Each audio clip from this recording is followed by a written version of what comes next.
जब सरकार नाकाम हो जाती है तो आईटी वालों को आगे कर देती है, गोदी मीडिया को आगे कर देती है, और आज देश में वही हो रहा है।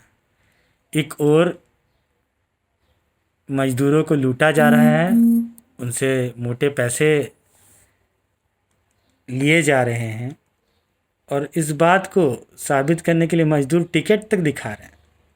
तो सरकार कहती है कि हमें नहीं पता किसने टिकट से उनके पैसे लिए, किसने टिकट के लिए पैसे लिए। तब आप क्या कर रहे हैं देश में अगर आपको कुछ पता ही नहीं है तो? इससे बड़ा तो मजाक हो ही नहीं सकता। आपने तो मजदूरों का मजाक बना करके रख दिया है।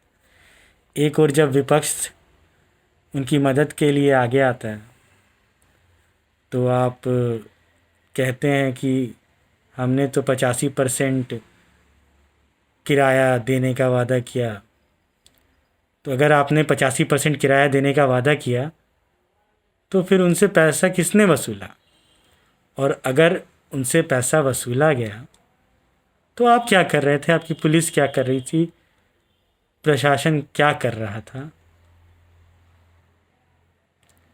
ये जो सरकार है वो हिटलर के बताए हुए रास्ते पे चल रही है कि सुबह में एक झूठ बोलो और एक झूठ को 100 बार बोलो तो वो जो है सच बन जाता है।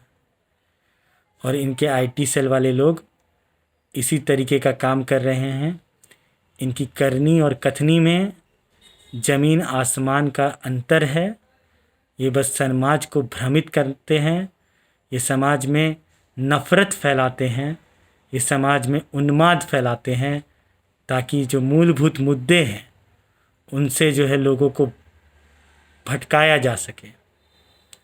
और इसका खामियाजा जो है सबसे ज़्यादा गरीबों को और मजदूरों को उठाना पड़ता है।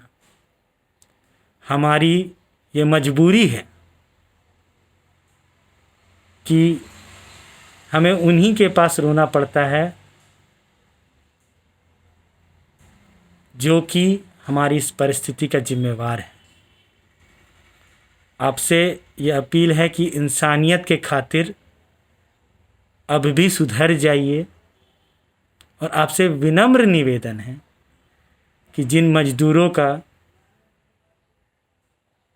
मजदूरों से पैसा लिया गया उनके पैसों को लौटाया जाए, और आगे मजदूरों के लिए निःशुल्क व्यवस्था की जाए ताकि वे अपने घरों तक पहुंच सकें।